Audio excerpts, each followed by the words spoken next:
In this video, we're going to be taking a look at the Star Wars The Vintage Collection Ahsoka Tano from Season 7 of The Clone Wars. Hi there Star Wars collectors, and welcome to another Bossk Bounty video. And as I mentioned in the intro, we're going to be taking a look at the Star Wars The Vintage Collection Ahsoka Tano from Mandalore. As you can see there, Mandalore on the name pill. She is from Season 7 of The Clone Wars, and she is looking absolutely glorious on that Clone Wars card, I've got to say. It's a beautiful card back, really, really nice. Now, you're probably wondering how I have these figures in my possession, because I do have the whole wave. And basically, I imported them from Singapore. I have a brand new friend called Joe in Singapore, so thank you so much, Joe. I did have to pay a little bit more than I would like for the import, but I do like getting them early for you guys and getting those reviews out there of all the new figures.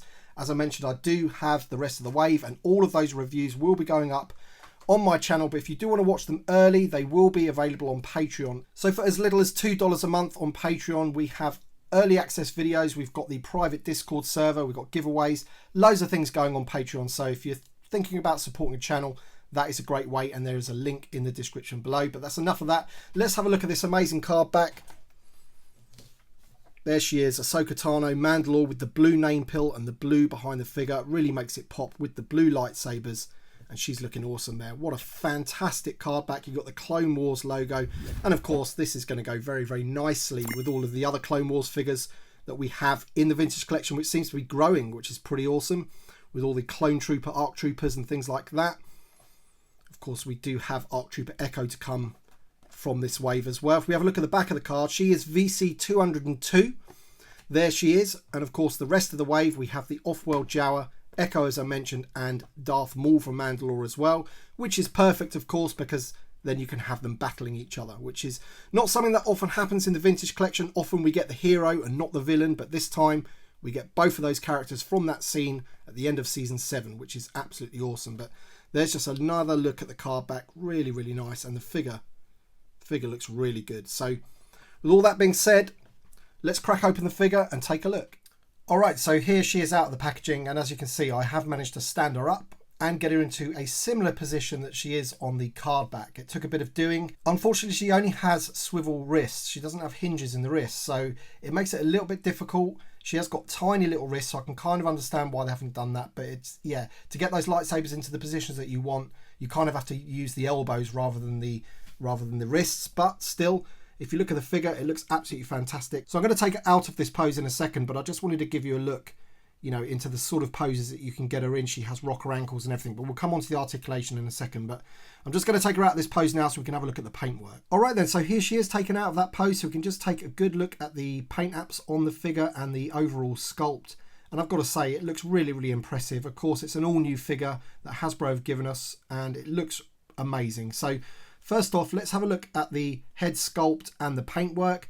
Paintwork looks really, really good. Eyes seem straight on my sample, which is good. And obviously the face paint looks really, really nice. All nice and central, symmetrical and everything. Paint on the lips looks good. Back of the head, nice paintwork there as well. I have heard some people say that have also got this figure that the head sculpt looks a little bit like Rosario Dawson. I think that's the actress's name that plays her in The Mandalorian. Now, of course, this is the Clone Wars version, but with all of the Clone Wars figures, Hasbro do give them a realistic interpretation. So she does look like a real person rather than a cartoon character, and I love it. I think it's fantastic. There you go. Just giving you some different profile shots of that head. Really, really nice. The paintwork doesn't stop there for the figure. The paintwork on her skirt there looks really, really good. I love the silver. And this is made of soft vinyl plastic, enabling you to move her legs around for the articulation and to get into all the different poses, which is good. It doesn't really restrict it whatsoever. Moving those out the way there, you can see that she's got a bit of gold trim on her top as well, which is great. And I also love the fact that you've got so much detail on the gauntlets there as well. Really nice paint. Doesn't seem to be any overspill whatsoever. The only thing that I thought could have had a little bit of overspill was underneath the arms here, but this looks intentional to me. You've got a bit of silver paint there. It does seem a bit weird that it's on her armpit there, but I think once it's down like that, it goes with the outfit. I think it's meant to be there. Again, the gauntlet on the other arm there. Fantastic. And also the handguards are painted a slightly lighter silver, like almost like a white silver, which is different to the silver on there. All the way down to her legs, looking good as well. Really, really nice paint apps on the figure. Really, really happy with it. You just got to see there. That is phenomenal. So good. And it's going to look amazing in my collection. In terms of the articulation, she's pretty much got everything apart from what I mentioned about the wrists. So the head is on a ball joint. It goes all over the place. It's actually quite loose. Same as the torso, very loose. She has ball jointed shoulders, ball jointed elbows, but as I said, only the swivel wrists. She has the ball jointed hips, swivel at the thigh, hinge at the knee, which swivels, and rocker ankles on the feet. And you can see a nice little peg hole there as well. Perfect. So plenty of articulation on the figure. The paintwork's fantastic. The sculpt's brilliant. I've got to say, it's a really, really nice figure. I'm so glad they've done it. And of course, when I review Darth Maul, then I can have them standing side by side in some kind of battle mode, and they'll look really, really good together. Another little look at that head sculpt, and obviously we'll do from the back as well. Really, really good.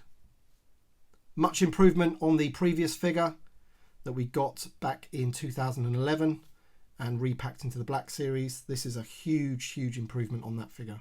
Of course, it does increase the need for a 332nd Ahsoka clone trooper in the Vintage Collection. So come on, Hasbro, we really need that figure to create a nice little army. Of course, we do have the ARC troopers, but we need the 332nd clone to really kick off that Season 7 vibe. Two accessories with the figure. We have her twin lightsabers. Of course, we've got the longer one here and the shorter one here.